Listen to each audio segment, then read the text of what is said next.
Assalamualaikum warahmatullahi wabarakatuh.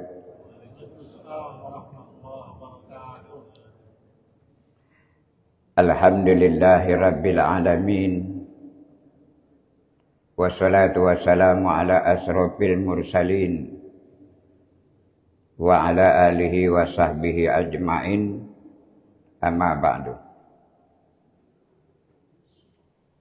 Yang kami hormati Ketua Masjid Kubah Timah, Kiai Haji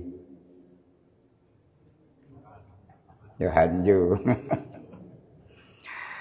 bapak-bapak, ibu-ibu, para jamaah yang sangat kami harapkan. Marilah kita senantiasa memanjatkan puji dan syukur kehadirat Allah Subhanahu wa Ta'ala yang telah dan masih memanjangkan umur kita sehingga kita dapat melakukan aktivitas ibadah kita khususnya di bulan suci Ramadan ini. Pada kesempatan subuh ini kita akan mengangkat satu topik yang mungkin saya anggap luar biasa lah ya.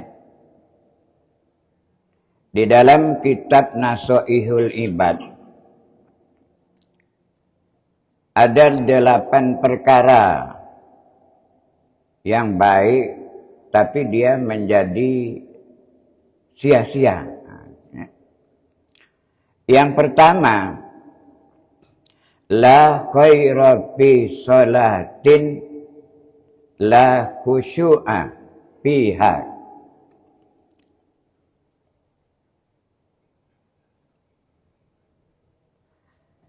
Tidak ada manfaatnya orang yang sholat itu kalau dia tidak khusyuk. Kalau kita tanya, apakah sholatnya sah? Sah sholatnya. Apakah dia dapat pahala? Dapat pahala. Tapi tidak ada manfaat sama sekali. Cobalah jemaah bayangkan. Andaikan semua penduduk negeri ini salatnya bermanfaat, ya, maka aman dunia ini. Tenang dunia ini, Pak. Adem dunia ini.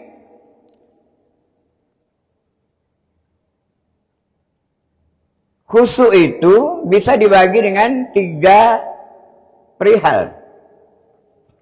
Satu, khusyuk sebelum sholat, Pak. Namanya khusyuk qablas sholat. Ada khusyuk sebelum sholat. Contoh yang ringan saja. Sebelum kita melakukan ibadah sholat, khusyuknya jelas kita membersihkan diri kita dari hal-hal yang bernajis dan berhadas. Nah, contoh misalnya mandi besar, kalau kita sedang ada persoalan seperti itu. Kemudian wudu. Nah ini yang termasuk dari khusyuk sebelum sholat. Lalu yang kedua, khusyuk habis sholat. Khusyuk di dalam salat.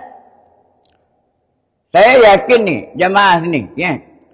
Di antara 1000 jamaah, paling banter dia khusyuk 2 orang, Pak.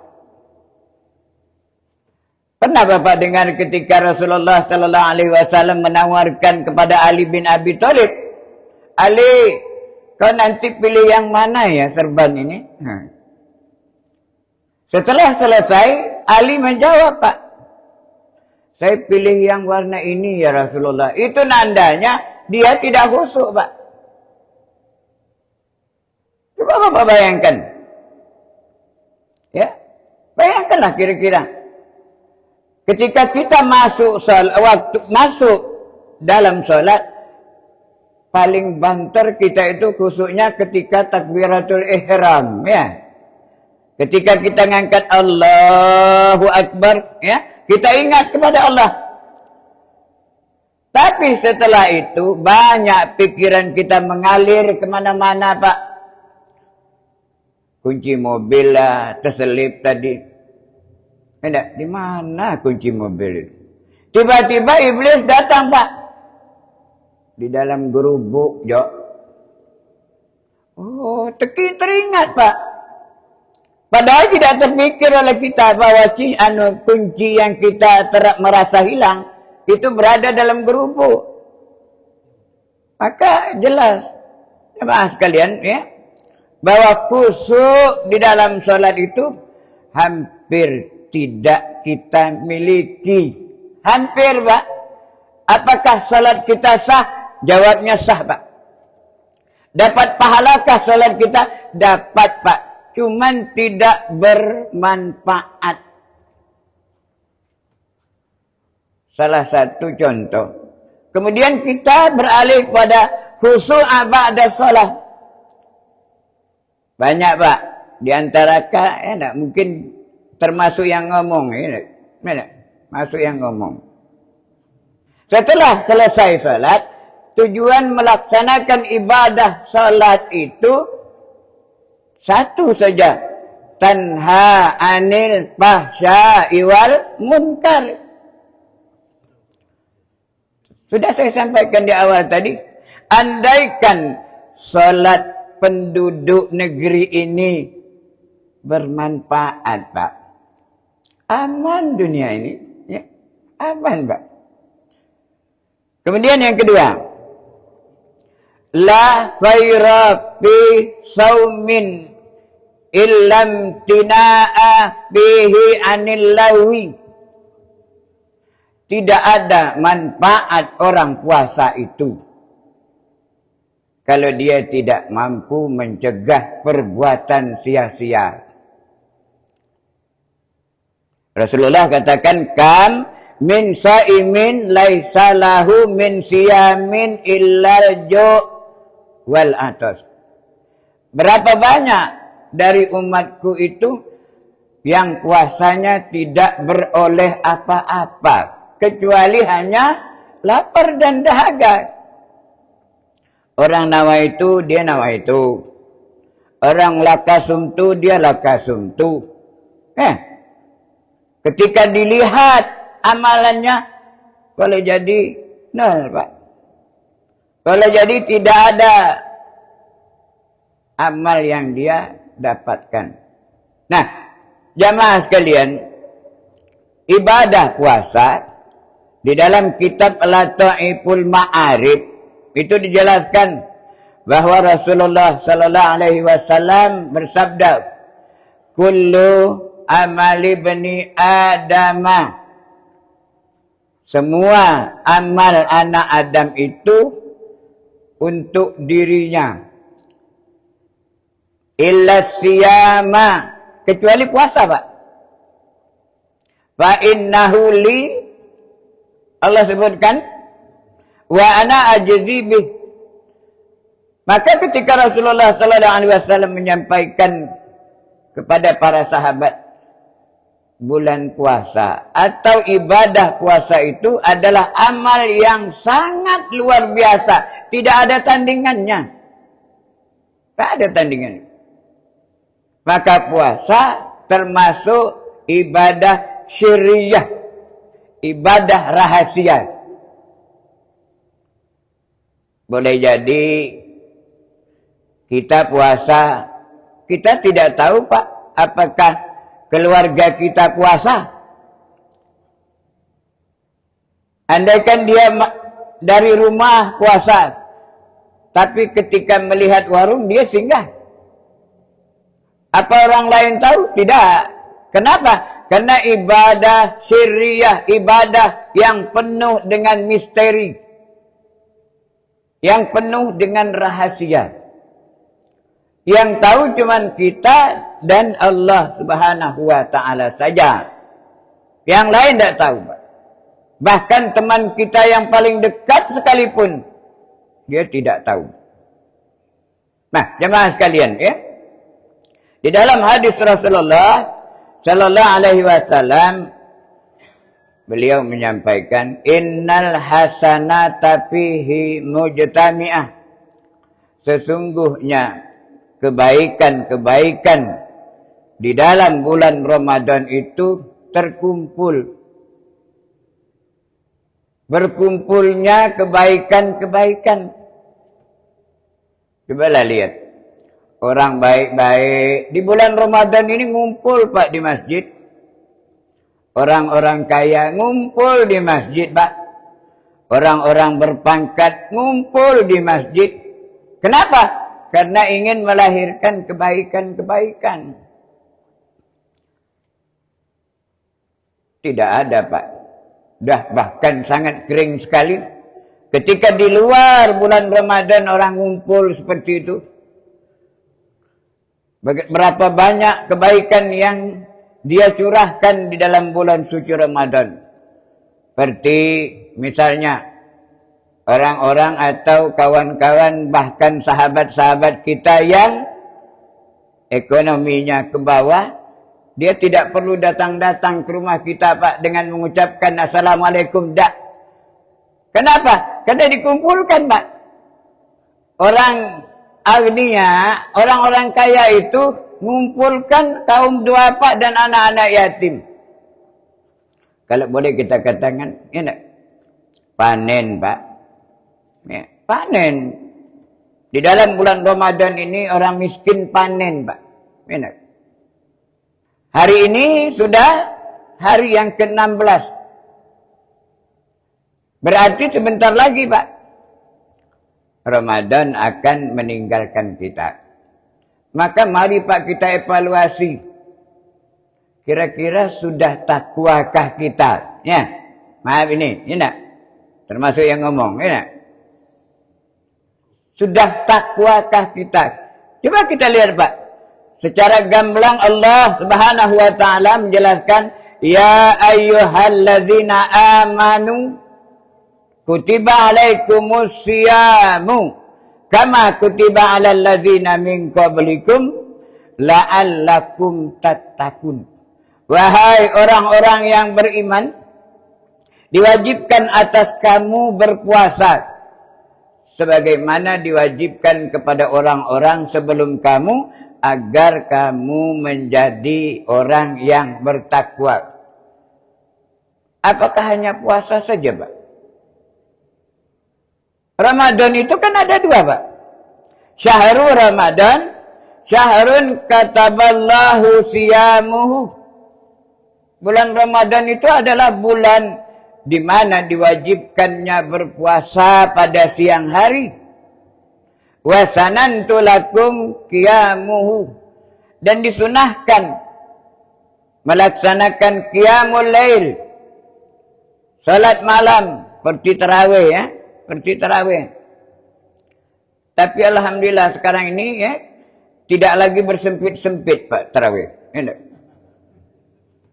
jarang bersempit-sempit. Kalau pertama itu masa pendaftaran itu Pak, penuh Pak. Jamaah ini kan masa pendaftarannya yang luar biasa. Kakeknya tarawih Pak, cucunya tarawih, neneknya tarawih Pak, enak, menantu tarawih, tetangga tarawih Pak. Tapi setelah dia berjalan kira-kira 10-15 hari, kakek sudah mulai tak tahan lagi, ya tak? Apalagi bacaannya panjang, ya. Tapi bukan di sini, bukan di sini, ya. Bahkan kadang-kadang Pak, ya, belum sampai 10 hari, ya, orang itu sudah mulai mundur teratur Pak. Padahal di bulan suci Ramadan ini ibadah salat sunnah itu pahalanya wajib. Pahalanya wajib, Pak. Ibadah wajib itu 70 kali bebannya. Pahalanya, ya enggak? Pahalanya 70 kali dari salat biasa. Kemudian jemaah sekalian ya, di bulan suci Ramadan ini kita akan bertanya, apakah kita sudah takwa kepada Allah? Sebelum kita ditinggalkan dan kita meninggalkan Ramadan ini, perlu evaluasi diri. Salah satu contoh misalnya Pak, maaf, ya nak? Orang yang bertakwa itu kan sudah jelas Pak, ya. Disebutkan bahwa orang yang bertakwa itu adalah allazina yunfikuna fis sarra'i wad dharra. Orang yang bertakwa itu adalah orang yang dermawan, orang yang baik hati, orang yang senantiasa memberikan sedekah, berinfak. Baik dikala dia banyak rezekinya maupun dikala dia sedang tidak baik-baik ekonominya. Kalau dia banyak hartanya, kalau dia kaya pada saat itu, dia banyak sedekah. Tapi andai kata dia sedang-sedang saja, maka dia juga bersedekah seperti itu. Maka timbul Pak, sudahkah dia atau kita menjadi orang yang dermawan? Hadis Rasulullah menjelaskan, ya, orang yang dermawan itu inna sakhiya qaribum minallah. Orang yang dermawan itu dekat dengan Allah. Sebab amalan sedekah ini Pak, amalan yang ditunjukkan Allah ketika kita sakaratul maut. Jadi pada saat kita sakaratul maut, Allah menampakkan ini balasan ganjaran orang-orang yang bersedekah. Sehingga ahli mayit itu bermohon kepada Allah, ya Allah, ya, tolong kau tundalah kematianku ini walaupun hanya sekedar saja. Untuk apa? Kamu untuk umrah? Bukan.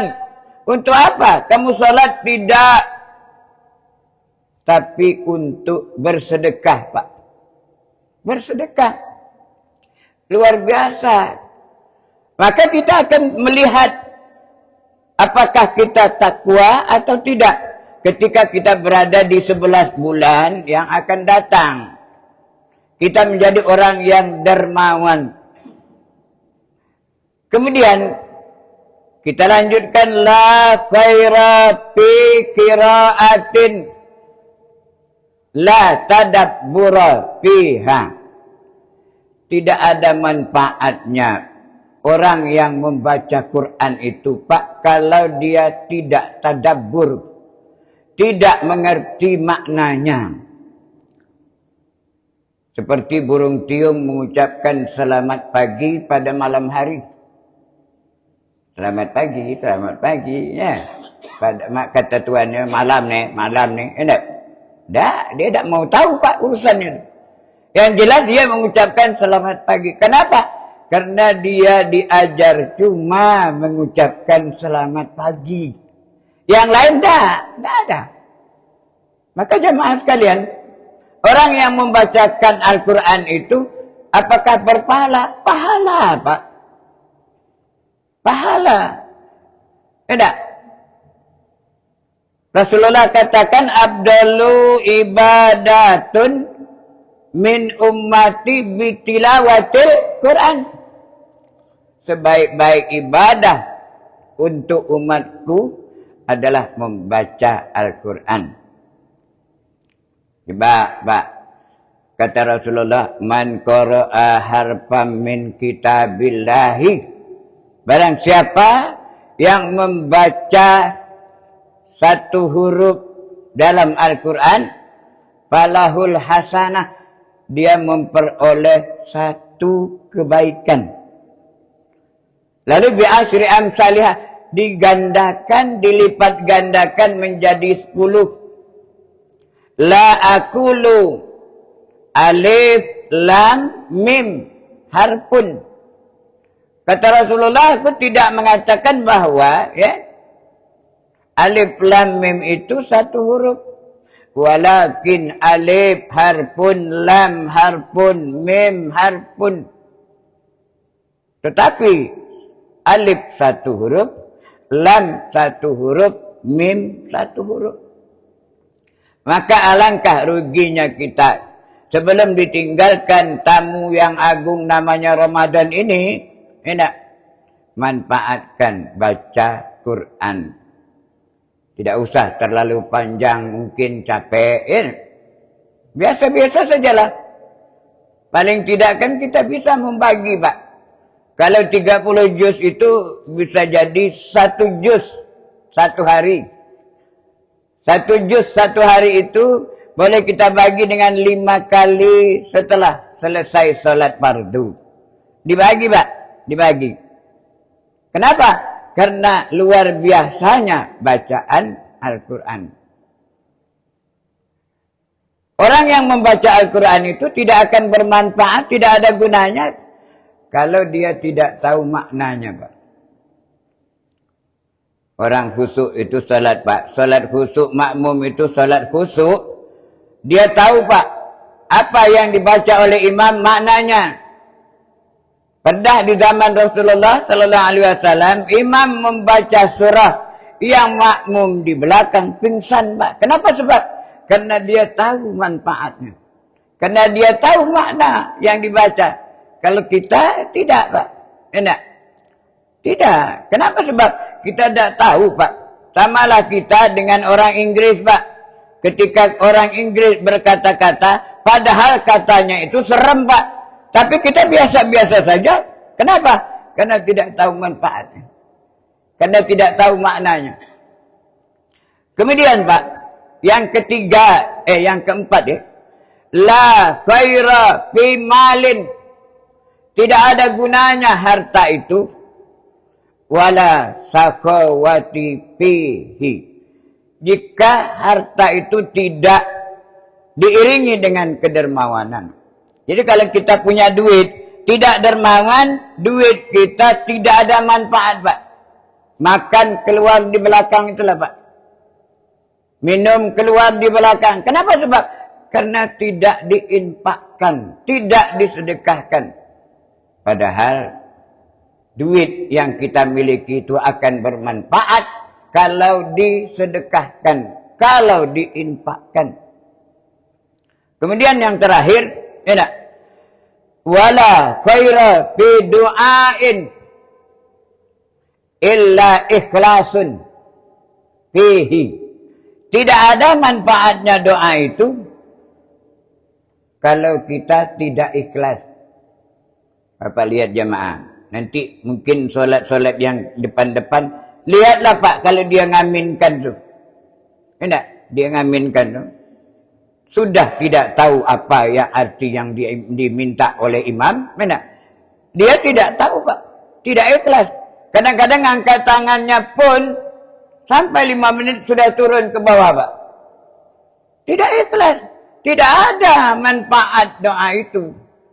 Maka dari itu, jamaah yang kami muliakan, mari kita evaluasi diri kita. Sudah sampai di manakah amalan-amalan ibadah Ramadan. Dan jangan cepat-cepat seolah-olah kita katakan bahwa diri kita itu sudah bertakwa kepada Allah Subhanahu wa ta'ala. Padahal boleh jadi belum itu, Pak. Boleh jadi belum. Bapak lihatlah kalau orang yang bertakwa itu seperti Rasulullah sallallahu alaihi wasallam, ujiannya luar biasa. Kita kan belum pernah seperti itu.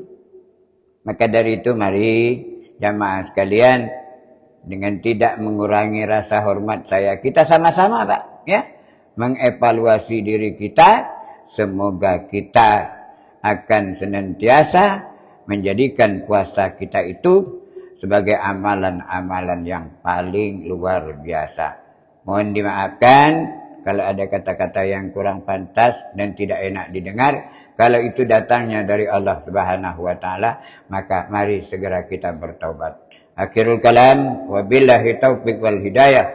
Wassalamualaikum warahmatullahi wabarakatuh.